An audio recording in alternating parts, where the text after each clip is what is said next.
I'm Emma Milton, 38 years old, and I worked my way up from a small-town upbringing to becoming a lieutenant colonel in the United States Air Force. For years, I showed up for my family, rides, bills, favors, support, no questions asked. But the day my aunt whispered to the whole room that I had a sugar daddy, right as I walked in wearing my uniform, something in me shifted. That moment, public, careless, humiliating, forced me to make a choice I'd avoided for years. Have you ever been dismissed, belittled, or talked down to by someone you've poured yourself into? If you have, tell me your story in the comments. You're not the only one. Before we dive in, let me know where you're watching from. And if you've ever had to stand your ground after someone crossed a line, tap the like button and subscribe for more real stories about boundaries, respect, and finally choosing yourself. What happened after that whisper surprised everyone. I was 12 the first time Aunt Lorraine looked at me like I was a problem to solve. We were at my grandmother's house, and I'd accidentally knocked over a glass of sweet tea. Before I could grab a towel, Lorraine was already standing, already sighing, already making it clear that I was the kind of child who required management. She didn't clean it up herself. She directed my mother to do it while explaining, loudly enough for everyone to hear, that children needed structure. I remember thinking even then that she didn't mean structure. She meant control. That pattern followed me through adolescence. Family gatherings always felt like auditions I hadn't prepared for. Lorraine would arrive with opinions already formed. My clothes were too casual. My grades were good, but not exceptional. My hobbies were fine, but not impressive. She never asked what I wanted. She told me what I should want. A degree in education, maybe nursing. Something stable. Something that wouldn't make waves. When I told the family I was enlisting, Lorraine's reaction was immediate. She pulled my mother aside at Thanksgiving and said, loud enough for me to hear from the kitchen, that the military was no place for a young woman. That I'd regret choosing boots over a family. That I was being stubborn just to prove a point. My mother defended me quietly, but Lorraine's voice always carried further. I went anyway. I joined ROTC, earned my commission as a second lieutenant, and learned quickly that the military didn't care about Lorraine's expectations. It cared about competence. I could handle that. The years that followed were a blur of assignments, evaluations, and steady upward movement. I made captain by my early 30s, and the work felt right in a way civilian life never had. There were rules, yes, but they were clear. You followed them or you didn't. You earned respect or you didn't. There was no room for passive-aggressive commentary disguised as concern. But Lorraine never respected it. At family events, she'd introduce me as the one in the military, the way you'd mention someone's unusual hobby.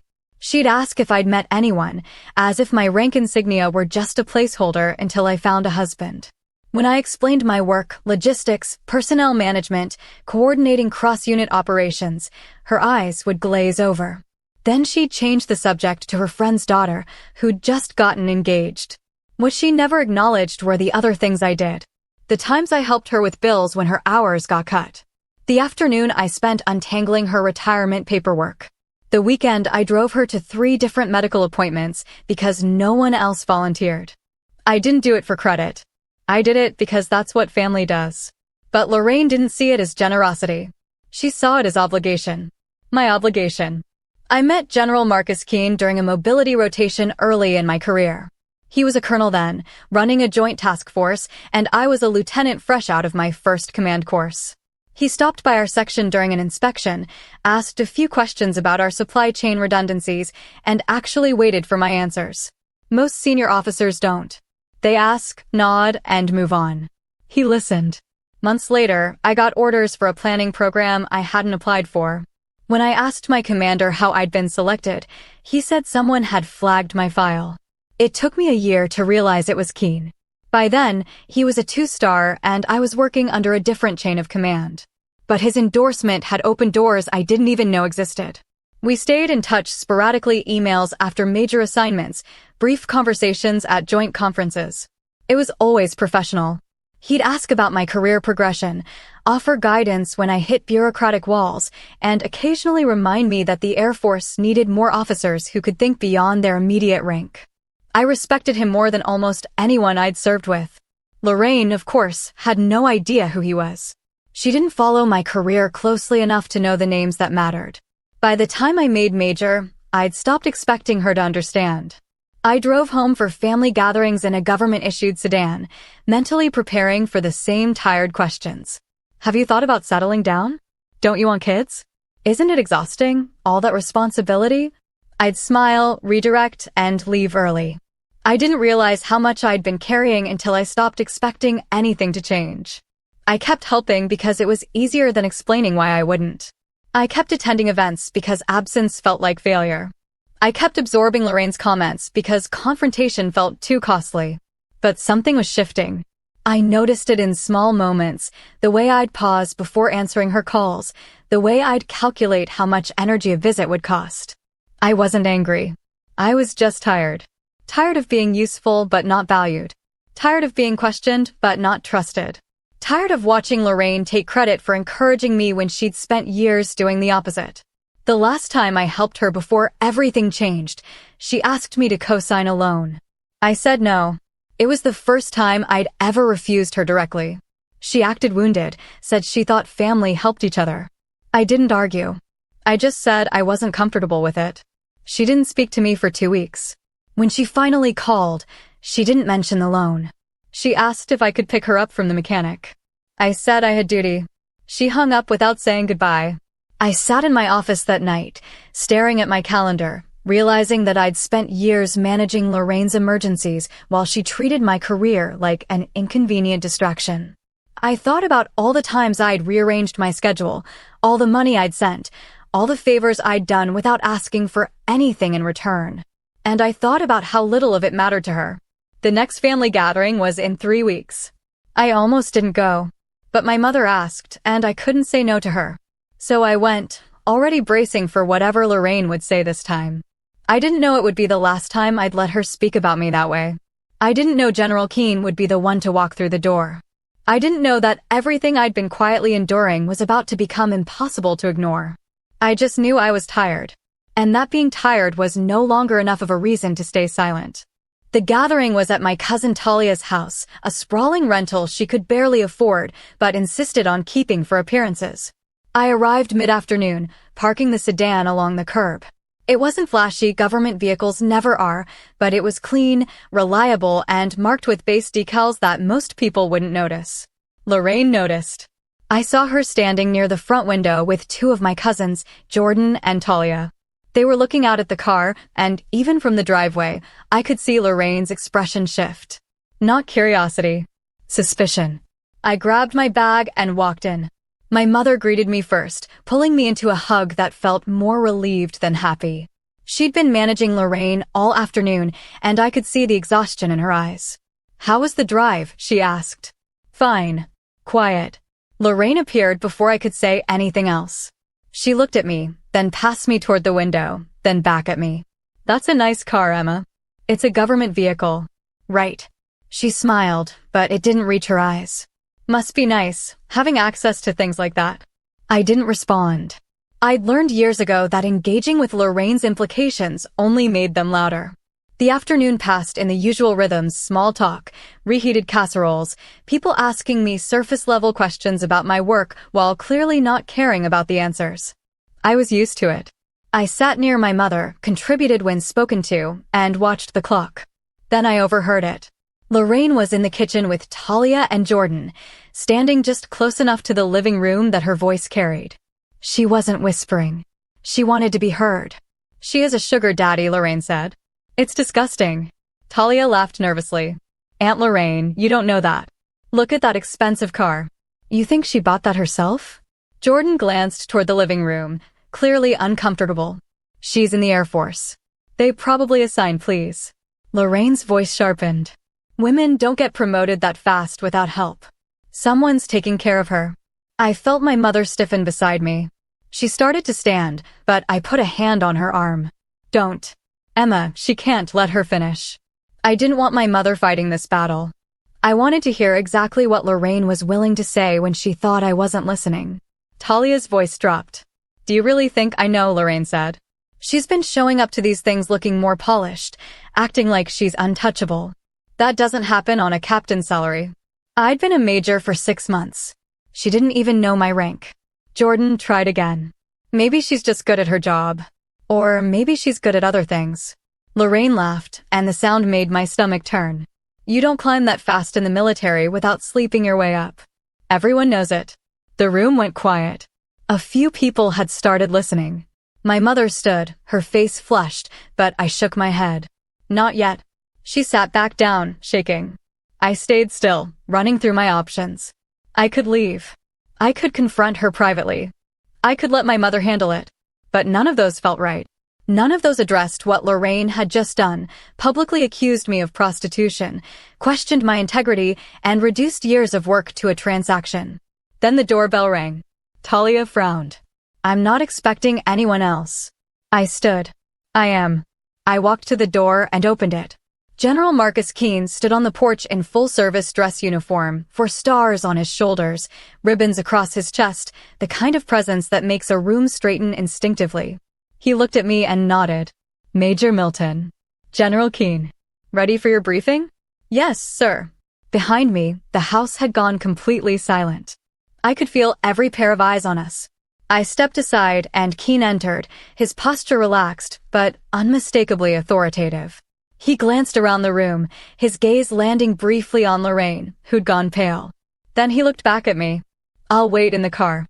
Take your time. Thank you, sir. He left. The door closed. No one moved. I turned to face the room. Lorraine was staring at me like I'd just pulled a gun. Talia's mouth was open. Jordan looked like he wanted to disappear into the floor. My mother's expression was somewhere between pride and fury. I looked directly at Lorraine. That's General Marcus Keene. 4-star. He's my mentor. We're briefing on a classified assignment tomorrow morning at 0700 hours. Lorraine's lips moved, but no sound came out.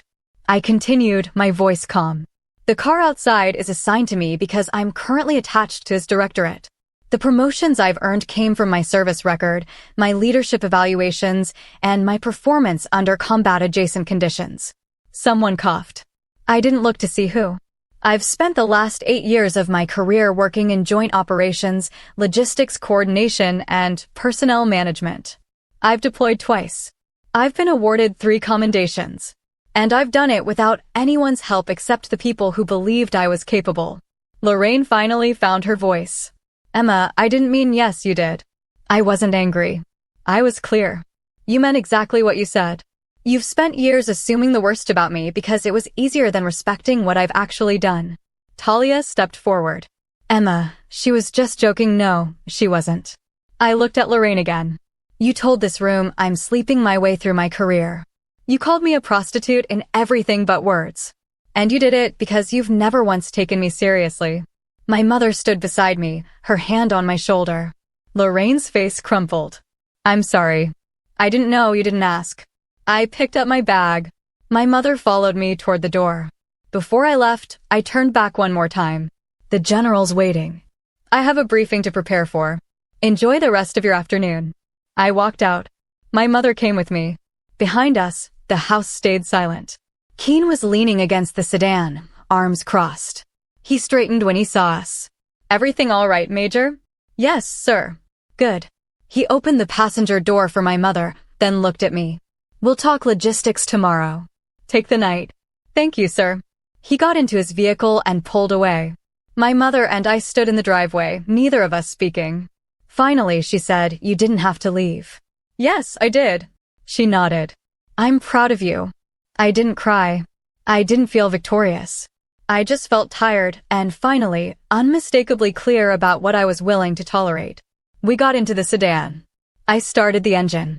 And I drove us both away from the only family gathering I'd ever walked out of. I didn't go back to base that night. I drove my mother to her house, made sure she was settled, and then sat in my car for 20 minutes trying to decide what to do next. I didn't want to be alone, but I didn't want company either. I wanted the kind of clarity that only comes from distance. Eventually, I drove to the visiting officer's quarters and checked in. The room was small, sterile, and exactly what I needed. I sat on the edge of the bed and stared at the wall, replaying the afternoon in my head. Not the confrontation. That part felt clean, almost inevitable. What I kept replaying were all the moments before it, years of small dismissals, casual disrespect, and my own willingness to absorb it all without protest. I'd told myself I was being patient, mature, the bigger person. But really, I'd just been afraid. Afraid that setting boundaries would make me the problem. Afraid that defending myself would prove Lorraine right somehow, that I was difficult, ungrateful, unwilling to keep the peace. So I'd stayed quiet, kept helping, and swallowed every comment that felt like a small knife. I thought about calling someone. Captain Rhea Collins, my XO, would have understood. But it was late, and this wasn't a work crisis. It was personal. And I'd spent so long keeping those two worlds separate that I didn't know how to let them touch. Instead, I pulled out my laptop and started drafting an email to Keen, thanking him for showing up. I got 3 sentences in and deleted all of them. He didn't need my gratitude. He'd done what any decent mentor would do, shown up when it mattered.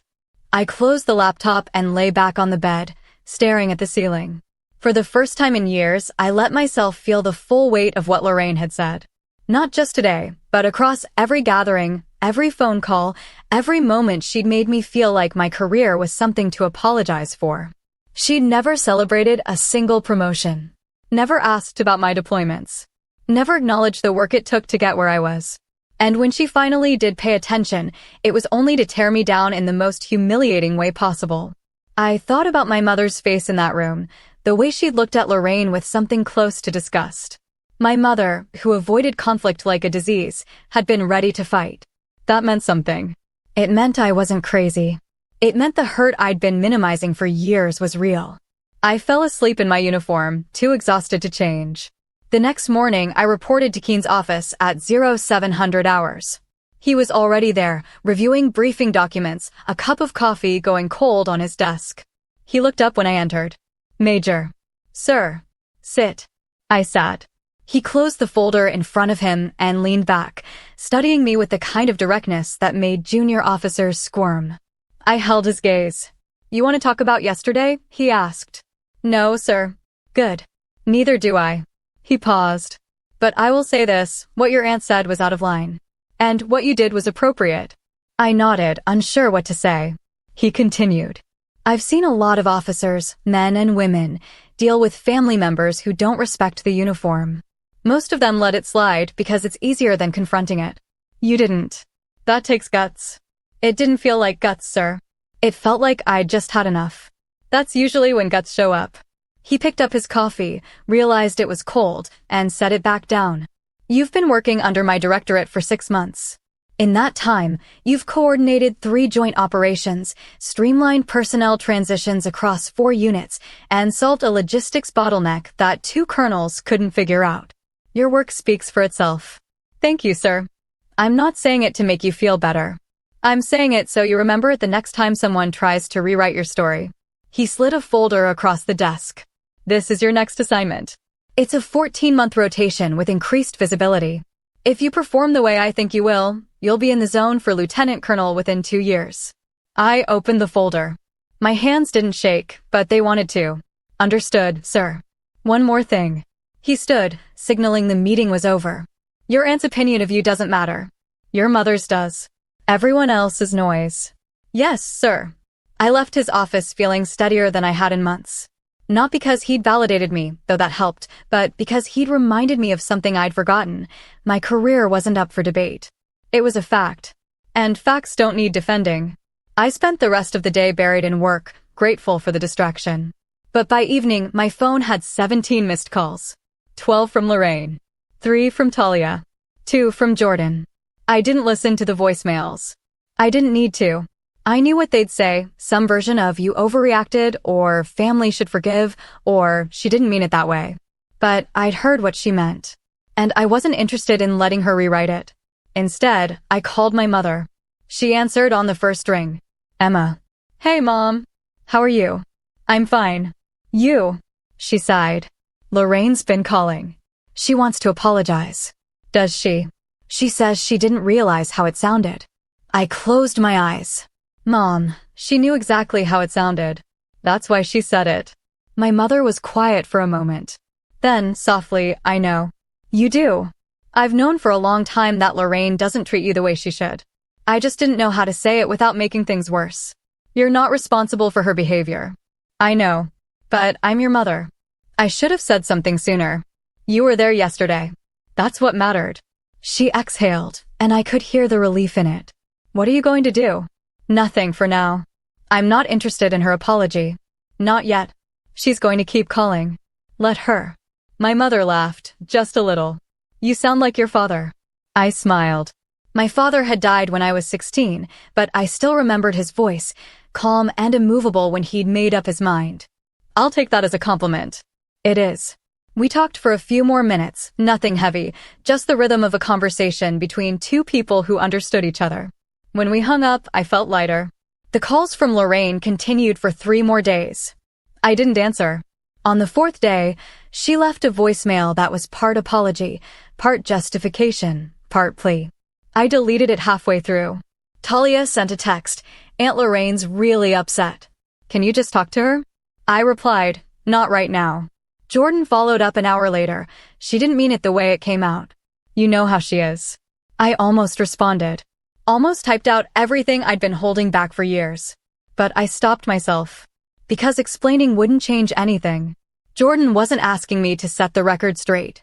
He was asking me to make peace so everyone else could feel comfortable again. I wasn't interested in that anymore. Instead, I focused on work.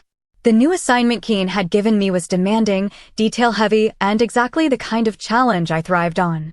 I coordinated briefings, streamlined communications between units, and spent long hours troubleshooting problems that didn't have obvious solutions. It felt good. It felt like proof. 3 weeks after the gathering, Captain Rhea Collins stopped by my office. She knocked once and walked in, closing the door behind her. You've been avoiding me, she said. I've been busy. Busy or hiding? I looked up from my computer. Rhea had been my XO for 2 years, and she had a talent for cutting through evasion. Both. She sat down across from me. I heard what happened. Your cousin posted something vague on social media, and people started talking. I groaned. Of course she did. She didn't name names, but it wasn't hard to figure out. Rhea leaned forward. You okay? I'm fine. Emma. I sighed. I'm fine. Really. It just took me by surprise. The accusation, or the fact that you finally pushed back? I didn't answer right away. Rhea waited, patient as always. The second one, I admitted. I didn't know I had it in me. Everyone who's worked with you knew you had it in you. You've just never had to use it outside of work. It didn't feel good. It's not supposed to. Setting boundaries never does. She paused. But you know what feels worse? Letting people walk all over you for years and pretending it doesn't hurt. I looked at her, surprised by how closely she'd nailed it. She shrugged. I've been there. Different family, same dynamic. Sometimes the kindest thing you can do is stop pretending everything's fine. We sat in silence for a moment. Then Rhea stood. For what it's worth, I think you did the right thing. Thanks. And if your aunt keeps calling, feel free to forward her to me. I'm great at handling difficult personalities. I laughed, and it felt like the first real laugh I'd had in weeks. After she left, I sat at my desk and thought about what she'd said. About boundaries. About pretending. About the difference between keeping the peace and keeping yourself small. I thought about Lorraine, sitting in her house, probably convinced she was the victim in all this. I thought about my cousins, uncomfortable with the tension, but unwilling to acknowledge why it existed. I thought about all the people who'd rather I apologize just to make things easier. And I realized I didn't owe any of them that. I owed them honesty. I owed them consistency. But I didn't owe them comfort at the expense of my own dignity. For the first time in years, that felt like enough. 4 days later, I called Lorraine.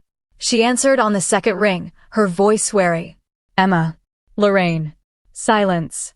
Then, I've been trying to reach you. I know. I wanted to apologize. Okay.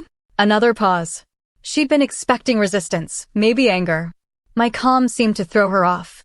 I didn't mean what I said, she continued. I was joking. You know how I am.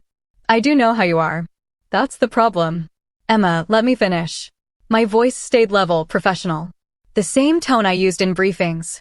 What you said wasn't a joke. It was an accusation. You told a room full of people that I'm sleeping my way through my career. You questioned my integrity, my work, and my character. And you did it because you've never respected what I do. That's not true. I've always been proud of you. No, you haven't. You've spent years making comments about my choices, dismissing my work, and treating me like I'm useful when you need something and embarrassing when I don't fit your expectations. She started to protest, but I kept going. I've helped you for years. Financially, logistically, emotionally. And you've never once acknowledged it. You treat my support like an obligation, not a kindness. And when I finally show up in a way that doesn't fit your narrative, you decide I must be doing something shameful. I didn't realize, yes, you did. I wasn't angry. I was clear. You realized exactly what you were saying. You just didn't think I'd hear it. And you definitely didn't think I'd respond. She was quiet. I could hear her breathing on the other end, uneven and shallow. I'm not calling to make you feel better, I said. I'm calling to tell you what's going to happen now. I'm not helping with errands anymore. I'm not covering bills. I'm not answering calls that start with you needing something. If you want a relationship with me, it's going to be based on mutual respect, not convenience. That's not fair. It's completely fair. Family helps each other, Emma. Family respects each other, Lorraine. You haven't done that. Another long silence. Then, quietly, I don't know what you want from me. I want you to understand what you did. And I want you to stop pretending it was harmless. I said I was sorry. You said you didn't mean it. That's not the same thing. She exhaled, frustrated. So what? You're just cutting me off? I'm setting a boundary. If that feels like being cut off, that says more about you than it does about me. She didn't respond. I waited, giving her space to say something real. Something that acknowledged the harm instead of deflecting it. But she didn't. Instead, she said, I think you're being dramatic. Okay, Emma, if that's what you think, then we don't have anything else to talk about right now. You can't just, I can. I'll talk to you when you're ready to take this seriously. Until then, I need space. I hung up. My hands were steady. My breathing was calm. I felt no guilt, no second guessing. Just a strange, quiet relief. Within an hour, my phone lit up with texts from Jordan and Talia, both asking what happened, both implying I'd been too harsh. I didn't respond. My mother called that evening. Lorraine says you yelled at her. I didn't yell. I set a boundary. She's upset. I know. But I'm not responsible for managing her feelings about being held accountable. My mother was quiet for a moment. Then she said, good. I blinked. Good. Good. I'm glad you said it. I've been watching her treat you like this for years, and I didn't know how to stop it without causing a fight. But you did. And I'm proud of you. I felt my throat tighten. Thanks, Mom. She'll come around eventually. Or she won't. But either way, you did the right thing. We talked for a few more minutes, and when we hung up, I felt something shift inside me, a weight I hadn't realized I was carrying finally starting to lift. The fallout was immediate. Lorraine stopped calling. Jordan sent one more text asking me to reconsider, then went quiet. Talia posted something vague on social media about family loyalty that I ignored. But the most surprising part was how little it hurt. I'd spent years afraid that setting boundaries would destroy relationships. But the relationship I'd been protecting didn't really exist. It was built on my compliance, not mutual respect.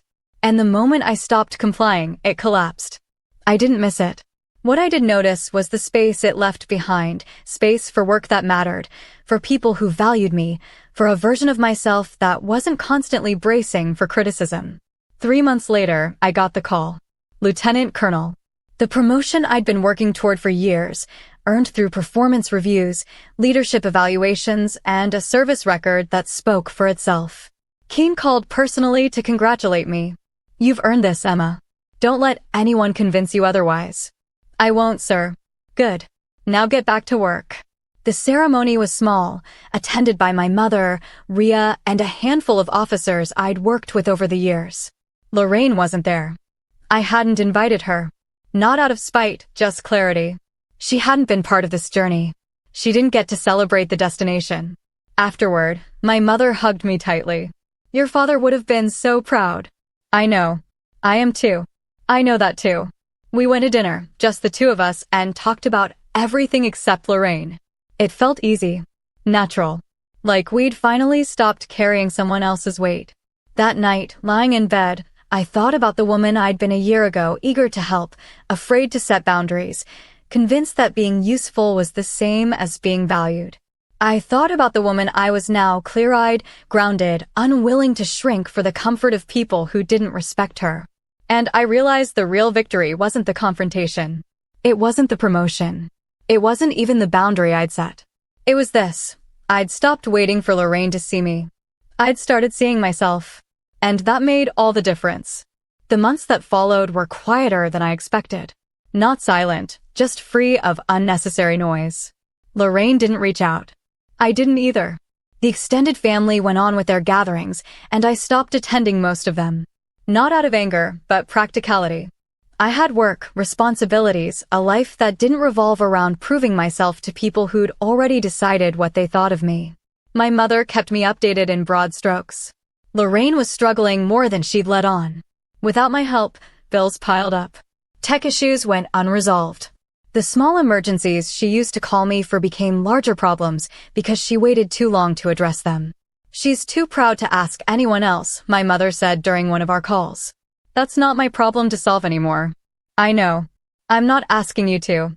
I just thought you should know. I appreciated that, my mother understanding the difference between informing me and guilting me. It was a boundary she'd learned to respect, and it made our relationship stronger. Work became my anchor. The assignment under Keene's directorate was everything he'd promised, challenging, high visibility, and exactly the kind of responsibility I thrived under. I coordinated joint operations across 3 branches, streamlined communication protocols that had been broken for years, and solved logistical problems that senior officers had been ignoring because they were too complicated to address. I loved it. Not because it was easy, but because it was real. Every decision I made had weight. Every solution I implemented had impact. And no one questioned whether I'd earned my seat at the table. Rhea and I worked closely during this period, and she became more than just my XO. She became a friend. Someone who understood the specific pressures of being a woman in a male-dominated field without making it the center of every conversation. One evening, after a particularly long briefing, we grabbed coffee in the base commissary. She stirred her cup absently, then looked at me. You seem different. Different how? Lighter. Like you're not carrying something anymore. I thought about that. I'm not. Your aunt. Mostly. I paused. I spent years trying to manage her expectations, her emotions, her perception of me. I didn't realize how exhausting it was until I stopped. Do you regret cutting her off? I didn't cut her off. I just stopped letting her treat me like I was disposable. I sipped my coffee. If she wants to rebuild, she knows what it'll take. But I'm not chasing her approval anymore. Rhea nodded. That's growth. It feels more like survival. Sometimes they're the same thing. 6 months into my new assignment, I got a call from Jordan. It was the first time any of my cousins had reached out since the fallout. Hey, Emma. Jordan. I know it's been a while. It has. He hesitated. I wanted to say I'm sorry for how I handled things. I should have said something when Aunt Lorraine was talking about you. I just didn't know how. I appreciated the honesty. Why are you calling now? Because she's not doing well. And I think she misses you. She won't say it, but I can tell. That's not my responsibility, Jordan. I know. I'm not asking you to fix it. I just thought you should know. I thought about that for a moment. Is she willing to actually apologize? Not for how it sounded, but for what she said. I don't know. I think she still believes she was joking. Then there's nothing to rebuild. Jordan sighed. I figured you'd say that. If she wants to talk, she knows how to reach me. But I'm not pretending it didn't happen just to make everyone comfortable. Fair enough. He paused. For what it's worth, I get it now. Why you left. Why you set boundaries. I didn't understand it then, but I do now. Thanks, Jordan.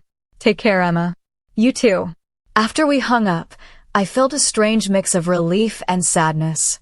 Relief that Jordan had finally acknowledged what happened. Sadness that it took this long, and that Lorraine still hadn't. But I wasn't waiting for her anymore. A year after the confrontation, I received orders for a new posting, a senior staff position that would position me for consideration for full colonel within 3 years. It was exactly the kind of trajectory I'd been working toward since I commissioned. Keene called me into his office the day the orders came through. Congratulations, Emma. Thank you, sir. This is a significant assignment. It's going to test you in ways you haven't been tested before. I'm ready. He studied me for a moment. I believe you are. You've grown considerably over the past year. Thank you, sir. I'm not just talking about your professional performance. He leaned back in his chair.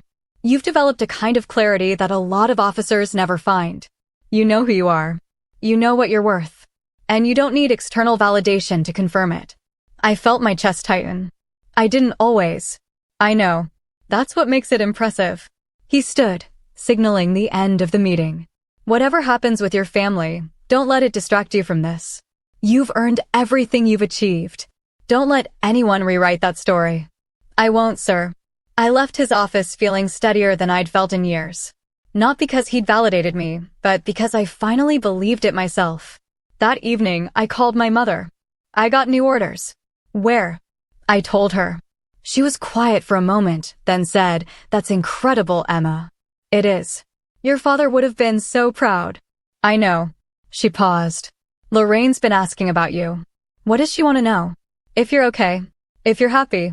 What did you tell her? I told her you're thriving. I smiled. Thanks, Mom.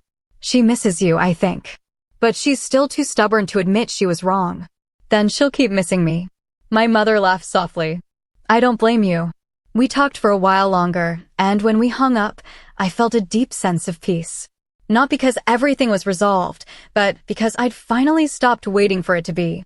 The next morning, I went for a run on base, early, before the heat set in. The air was cool, the sky just starting to lighten, and for the first time in years, I felt completely present. Not thinking about what I should have said. Not replaying old arguments. Not wondering if I'd done enough, been enough, proved enough. Just running. Just breathing. Just being. And somewhere in the rhythm of my steps, I realized something. I'd spent years trying to earn Lorraine's respect. But I'd never needed it. What I'd needed was my own. And now I had it. The promotion ceremony for Lieutenant Colonel took place on a crisp autumn morning. The kind of day where the air feels clean and everything seems sharper, more defined. I stood in formation, my mother seated in the front row, Rhea beside her. A handful of colleagues I'd worked with over the years filled the rest of the chairs. It wasn't a large gathering, but it was the right one. Keene presided over the ceremony. His voice carried across the courtyard, clear and steady, as he read the promotion orders. When he pinned the silver oak leaf to my uniform, he leaned in slightly and said, "Well done, Colonel." Thank you, sir. The applause was modest, but genuine. Afterward, people congratulated me, shook my hand, and asked about my next assignment. I answered their questions with the same calm professionalism I'd carried through every stage of my career. But inside, I felt something different. Not pride exactly, though that was there. It was more like vindication. Proof that everything I'd worked for, every sacrifice I'd made, every moment I'd pushed through doubt, it had all led here. And no one could take that from me. My mother hugged me tightly after the ceremony. I'm so proud of you, sweetheart. I know, Mom. Your father would have given anything to see this. I like to think he did. She pulled back, her eyes damp. He did. I'm sure of it. Rhea approached, grinning. Colonel Milton. Has a nice ring to it. It does, doesn't it? Drinks later. Absolutely. The rest of the day passed in a blur, handshakes, photos, brief conversations with officers I respected and a few I barely knew. But through it all, I kept coming back to the same thought. This was mine. I'd earned it. And I didn't owe anyone an explanation for how I got here. That evening, I returned to my quarters and sat on the edge of my bed, still in uniform. I pulled out my phone and scrolled through the messages that had come in throughout the day. Congratulations from colleagues. A thoughtful note from Keene. A proud text from my mother. And, buried near the bottom, a message from Lorraine.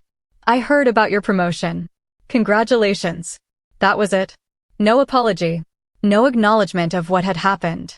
Just a single sentence, carefully neutral, as if we were distant acquaintances rather than family. I stared at the message for a long time, trying to decide how I felt. Not angry. Not hurt. Just tired. Tired of waiting for her to understand. Tired of hoping she'd finally see me for who I was. Tired of carrying the weight of a relationship she'd never valued. I didn't respond. Not out of spite, but clarity. There was nothing left to say. Instead, I deleted the message and set my phone aside. The next few months brought a new rhythm to my life. The senior staff position was demanding, but in the best possible way. I worked with officers from across the Air Force, coordinated initiatives that had real impact, and found myself in rooms where decisions were made that would shape policy for years to come. I thrived. Not because I was trying to prove anything, but because I finally wasn't. I also started doing things I'd neglected for years. I took up kayaking on the weekends, bought a small boat, and spent early mornings on the water, watching the sun rise over the base lake. I called old friends I'd lost touch with. I went to dinners without checking my phone every 5 minutes. I slept better than I had in years. For the first time since I could remember, I wasn't constantly bracing for the next criticism, the next demand, the next reminder that I wasn't enough. I was just living. Rhea noticed. One afternoon, over coffee, she said, "You seem really happy." "I am. It suits you." "Thanks." She smiled. "For what it's worth, I think cutting out the dead weight was the best decision you ever made." It wasn't easy. The right decisions rarely are. I thought about that. About how hard it had been to set boundaries with Lorraine. About how guilty I'd felt at first, how much I'd second-guessed myself. But that guilt had faded. And what replaced it was something stronger, self-respect. A year and a half after the confrontation, I got a call from Talia. "Emma, it's me." "Hey, Talia. I'm calling because Aunt Lorraine's in the hospital." My stomach dropped. "What happened?" "She had a fall. Broke her hip. She's stable, but she's going to need help when she gets out." I closed my eyes. "And you're calling me because she's asking for you." "She has my number, Talia." "I know. But she's too proud to call." "That's not my problem." Talia sighed. "Emma, I know things are complicated. But she's family. And she needs help. She's needed help before. She's never had trouble asking me then. This is different." "How?" "Because she's scared. And she's alone." I felt a familiar tug, the old instinct to help, to fix, to be the person everyone could rely on. But I'd learned to recognize that tug for what it was, a habit, not an obligation. "Talia, I'm sorry she's hurt." "I really am. But I set boundaries for a reason. If she wants my help, she needs to apologize for what she said. Not a vague text. A real apology. She's in a hospital bed, Emma. And I'm not responsible for the fact that she has no one else to call." Talia was quiet for a moment. Then, softly, "You've really changed." "I have. And I'm better for it." We hung up shortly after. I sat in my office, staring at the wall, trying to untangle what I felt. Guilt? A little. Sadness? Yes. But also clarity. Because this was exactly what Lorraine had always done, waited until she needed something, then expected me to drop everything and provide it. And when I didn't, I was the selfish one. I wasn't going to do that anymore. 2 days later, my mother called. "Did Talia reach you?" "She did." "Are you going to visit Lorraine?" "No."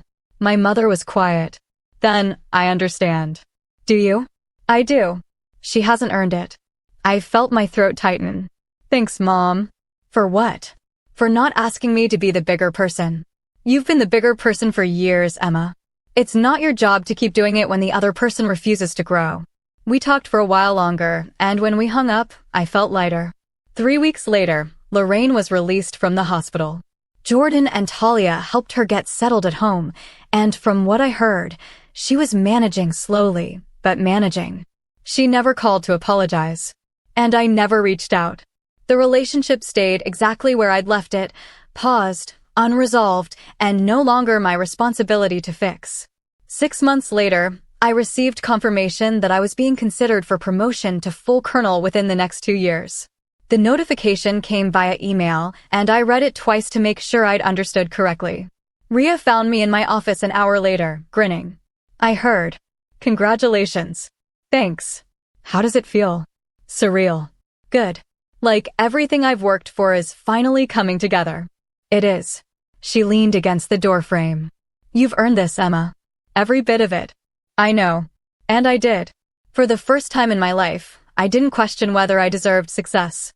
I didn't wonder if I'd gotten lucky, or if someone had pulled strings, or if I'd somehow fooled everyone into thinking I was capable. I knew I was capable. I knew I'd earned it. And I didn't need anyone's permission to believe that. That evening, I went for a run longer than usual, just because I could. The sun was setting, the air was cool, and I felt a deep, quiet sense of peace. Not because everything in my life was perfect, but because I'd finally stopped trying to make it perfect for everyone else. I'd stopped shrinking. I'd stopped apologizing. I'd stopped carrying people who refused to walk beside me. And in doing that, I'd found something I'd been searching for my entire life: freedom. Not from responsibility, not from work, not from family, but from the belief that I had to earn my place in the world by making myself smaller. I didn't. I never did. And I wasn't going to anymore. 2 years later, I stood in front of another formation, this time as a full colonel. The silver eagle replaced the oak leaf, and the weight of it felt different, not heavier, but more certain. My mother was there again, older now but still beaming. Rhea had been promoted to lieutenant colonel and stood beside her, looking proud. A few junior officers I'd mentored over the years filled the seats behind them. Lorraine wasn't there.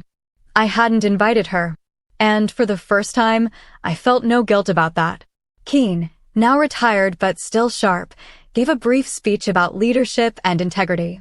He mentioned my name once, in passing, but the words that stayed with me weren't about me. They were about the kind of officer who leads by example rather than expectation. That's who I'd become. After the ceremony, people congratulated me, asked about my plans, and shared stories about working with me. I listened, smiled, and felt genuinely grateful. But the moment that mattered most came later, when my mother and I were alone. "How do you feel?" she asked. Proud. Relieved. Like I finally made it. "You did more than make it, Emma. You thrived." I nodded. "I did." She reached for my hand.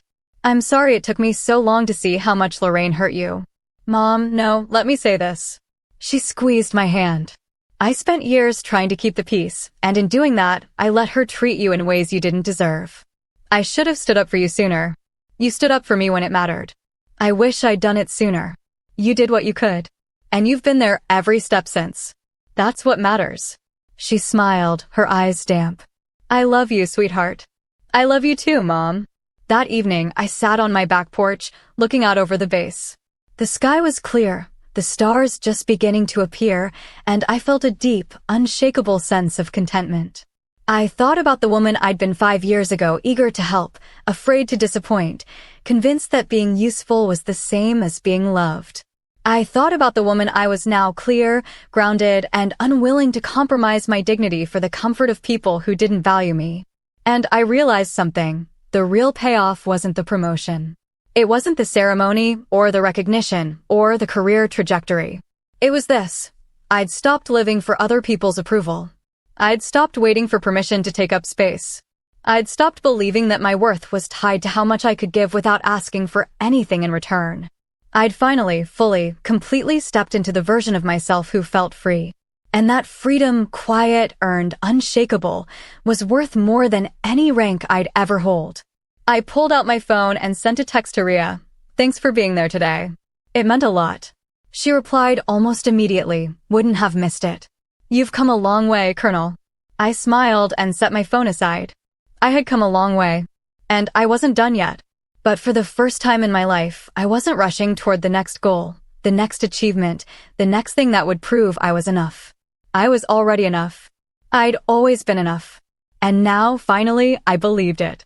The stars above grew brighter as the sky darkened, and I sat there for a long time, just breathing, just being, just feeling the weight of everything I'd carried and finally set down. Lorraine never apologized. She never acknowledged what she'd said or how it had hurt me. And eventually, I stopped expecting her to. Some people never grow. Some relationships never heal. And that's okay. Because healing isn't about them. It's about you. It's about recognizing when someone no longer deserves access to your life, your energy, your peace. It's about choosing yourself, not out of selfishness, but out of self-respect. And once you do that, once you truly choose yourself, everything changes. Not overnight. Not dramatically. But slowly, steadily, irrevocably. You stop shrinking. You stop apologizing for taking up space. You stop waiting for people who will never see you to finally open their eyes. You just live. Fully. Freely. Unapologetically. And that, more than any rank or title or achievement, is the real victory. I stood, stretched, and walked back inside. Tomorrow, I'd report for duty. I'd lead my team, make decisions that mattered, and continue building a career I was proud of. But tonight, I was just going to rest. Because I'd earned it. And I didn't need anyone's permission to believe that anymore. I never did. 30 years is a long time in any life. In a military career, it's nearly everything. I retired as a Major General, 2 stars, after 36 years of service. The ceremony was larger than I expected, attended by officers I'd mentored, colleagues I'd served alongside, and a few faces from my earliest assignments who I hadn't seen in decades. My mother had passed 5 years earlier, peacefully, in her sleep. She'd made it to my promotion to Brigadier General, and I was grateful for that. She'd been so proud she cried through the entire ceremony. Rhea was there for my retirement, now a colonel herself, running her own wing. We'd stayed close through the years, our friendship one of those rare things that deepens with time rather than fading. She gave a speech that was funny and heartfelt, and I had to work hard not to cry in front of 200 people. What surprised me most wasn't the ceremony itself, but the feeling that came after. I'd spent 3.5 decades in uniform, moving from base to base, assignment to assignment, always focused on the next mission, the next challenge, the next rank. And then, suddenly, it was over. I bought a small house near the coast, North Carolina, where the air smells like salt and pine. It had a dock, a kayak I actually used, and enough quiet that I could finally hear myself think. For the first few months, I didn't do much of anything. I read books I'd been meaning to read for years.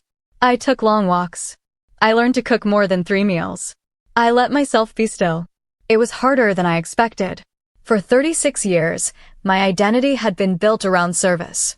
Around rank, responsibility, and the knowledge that people depended on me to make the right calls. Without that structure, I felt unmoored. Not lost, exactly, but uncertain about who I was when I wasn't Colonel Milton, or General Milton, or the officer everyone came to when things got complicated. Rhea called me one evening about 6 months into retirement. "How's civilian life?" "Weird." She laughed. "Yeah, it is. You getting used to it?" "Slowly. Some days I wake up and forget I don't have a briefing at 0700. Give it time. It gets easier." "Does it?" "Eventually. You start remembering who you were before the uniform. Or you figure out who you want to be now that you're not wearing it." I thought about that a lot in the weeks that followed. Who had I been before the uniform? A girl from a modest household, raised by a mother who worked too hard and a father who died too young. A girl who wanted to prove herself, who craved structure and purpose and a place where effort actually mattered. And who was I now? That was the harder question. I started volunteering at a veteran center about a year into retirement. It wasn't much at first, just helping younger vets navigate VA paperwork, offering advice on transitioning to civilian careers, listening when they needed someone who understood what they'd left behind. But it felt good. Useful. Like I still had something to contribute. One afternoon, I was sitting in the center's small office when a young woman in her late 20s walked in. She had the posture of someone who'd served, shoulders back, movements efficient, but her face carried the exhaustion of someone who'd been fighting battles long after she took off the uniform. "I'm looking for General Milton," she said. "That's me. Though you can just call me Sam." She hesitated, then sat down across from me. "I heard you helped people transition out. I could use some help." "What branch?" "Army. Got out 6 months ago. E5. I thought I had a plan, but everything fell apart. I knew that feeling. "Tell me what's going on." She talked for nearly an hour. About the job she couldn't keep because her anxiety made it hard to focus. About the family that didn't understand why she wasn't over it yet. About the shame of feeling like she'd failed at civilian life after succeeding in the military. I listened without interrupting. When she finished, I said, "You didn't fail. You're adjusting. That takes time. Everyone acts like I should just move on. Everyone who hasn't served, maybe. People who have no better." She looked at me, her eyes damp. "How long did it take you to adjust?" I thought about it. "I'm still working on it. But it gets easier. You start building a new identity. One that includes your service, but isn't defined by it. I don't know who I am without the uniform." Neither did I. That's normal. We talked for a while longer, and before she left, I gave her my number. "Call me if you need someone to talk to." Or if you just need someone to remind you that you're not crazy. Thank you, ma'am. Sam. She smiled, just a little. Thank you, Sam. That interaction became the first of many. Word spread that there was a retired general at the center who actually gave a damn, and soon I was meeting with a few vets a week. Some just needed practical help. Others needed to be heard by someone who understood what they'd left behind. I didn't have all the answers, but I had time, and I had experience, and that seemed to be enough. It gave me purpose again. Not the same purpose I'd had in uniform, but something quieter, more personal. I wasn't leading operations or making policy decisions. I was just helping people figure out the next step. And it felt good. One evening, about 2 years into retirement, I got a call from Jordan. We hadn't spoken much over the years, occasional holiday texts, brief updates when someone in the family passed, but his voice sounded strained. Emma, it's Jordan. Hey, everything okay? Not really. It's Aunt Lorraine. I felt my chest tighten. What happened? She's dying. Cancer. The doctors say she has maybe a few weeks. I sat down slowly. I'm sorry to hear that. She's been asking for you. I closed my eyes. Jordan, I know. I know things have been complicated. But she's scared, Emma. And I think she has things she wants to say. I didn't respond right away. 30 years had passed since the confrontation. 30 years since I'd set boundaries and walked away from a relationship that had only ever hurt me. In that time, Lorraine and I had existed in parallel worlds, aware of each other, but never intersecting. I'd heard updates through the family. She'd struggled after I stopped helping. She'd eventually stabilized, found other people to lean on, lived a life that didn't include me. And I'd done the same. I thought about going to see her. About sitting at her bedside and hearing whatever apology or justification or plea she'd finally worked up the courage to say. But I also thought about who I'd been 30 years ago, desperate for her approval, willing to absorb her cruelty, convinced that family meant enduring harm without complaint. And I thought about who I was now, a woman who'd built a life on her own terms, who'd learned the difference between forgiveness and reconciliation, who understood that some doors, once closed, don't need to be reopened. Jordan, I said carefully, I appreciate you calling. But I don't think I'm going to visit. He was quiet for a moment. She really wants to see you. I'm sure she does. But wanting something doesn't mean you're owed it. Emma, she's dying. I know. And I'm sorry she's suffering. But I made peace with our relationship a long time ago. I don't need to reopen it now. What if she wants to apologize? Then I hope it brings her peace. But I don't need to hear it. Jordan sighed. I don't understand how you can just not care. I do care. I care about the person I was when she hurt me, and I care about protecting the person I am now. Sometimes caring means knowing when to stay away. He didn't argue. We talked for a few more minutes, and when we hung up, I felt a deep, quiet certainty that I'd made the right choice. Lorraine died 3 weeks later. I didn't attend the funeral. I sent flowers with a simple card, my condolences to the family. Talia called afterward, her voice tight with anger. You didn't even come. No, I didn't. She was your aunt, Emma. She was. And she spent years making me feel worthless. I grieved that relationship a long time ago. You're so cold. I'm not cold, Talia. I'm just not willing to pretend our relationship was something it wasn't. She hung up on me. I set my phone down and sat on my porch, watching the sun set over the water. I didn't feel guilty. I didn't feel vindicated. I just felt clear. Some people spend their whole lives waiting for closure that never comes. They revisit old wounds, replay old arguments, convince themselves that one more conversation will finally make everything make sense. But I'd learned something in 36 years of service. Closure isn't something someone gives you. It's something you give yourself. And I'd given it to myself 3 decades ago, the day I stopped waiting for Lorraine to see me and started seeing myself instead. The years that followed were some of the best of my life. I deepened my work at the Veterans Center, eventually helping to expand its programs. I reconnected with old friends, traveled to places I'd never had time to visit, and spent long, unhurried mornings on the water. I dated briefly a retired Navy captain I met at a conference, but it didn't last. We wanted different things. She wanted someone to fill her time. I wanted someone who understood that I'd already spent a lifetime building myself and wasn't interested in reshaping for someone else's comfort. We parted amicably, and I didn't mourn it. Rhea visited often. She'd retired a few years after me, and we fell into an easy rhythm: dinners, long walks, conversations that ranged from silly to profound. She was the closest thing I had to family, and I was grateful for her every single day. One evening, we were sitting on my porch, watching the sky turn pink and gold. "Do you ever regret it?" she asked. "Regret what?" "Cutting Lorraine out. Not going to see her before she died."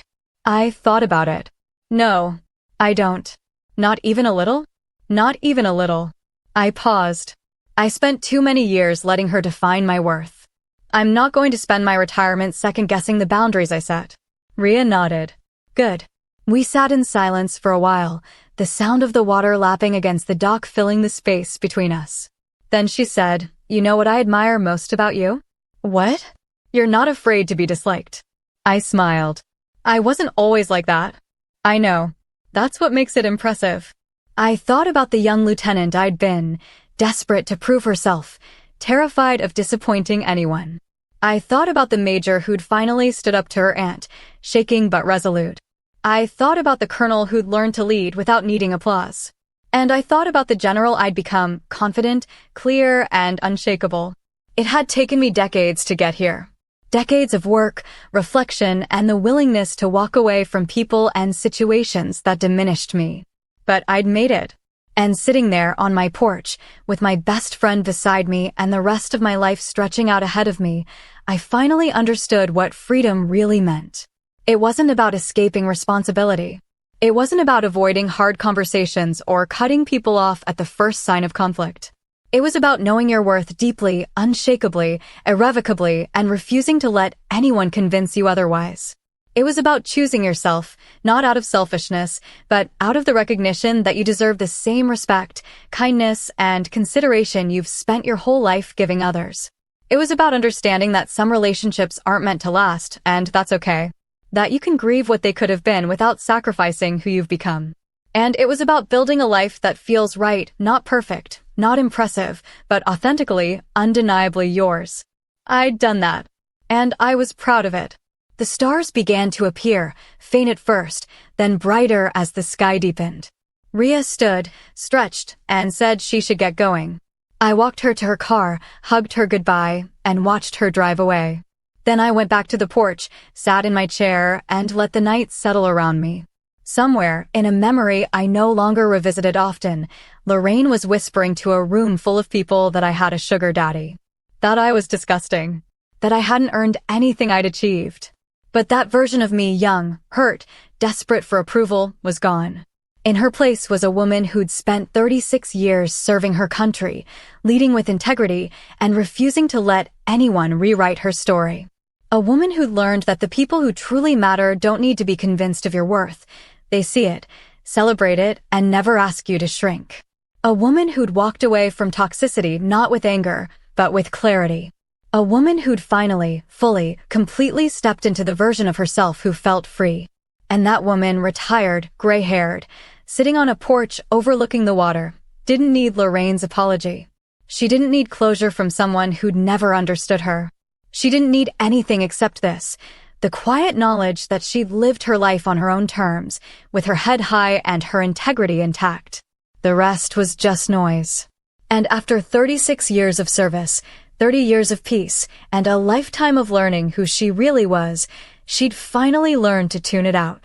I smiled, took a deep breath, and let it all go. The past, the hurt, the weight of expectations I'd never asked for. All of it. And in its place, I felt something I'd spent my whole life searching for: peace. Not the absence of struggle, but the presence of something stronger. The unshakable certainty that I was exactly who I was supposed to be. And that was more than enough. That moment changed more than my career. It changed the way I let people treat me. And honestly, I'm better for it. If you've ever had to distance yourself from someone who refused to respect you, tell me what finally pushed you to draw the line. Did they apologize? Did they double down? Or did you walk away for good? Drop your story in the comments. I read every one. And if you want more real stories about choosing yourself, hit like, subscribe, and turn on notifications. You never know, the next story might be the one you needed to hear.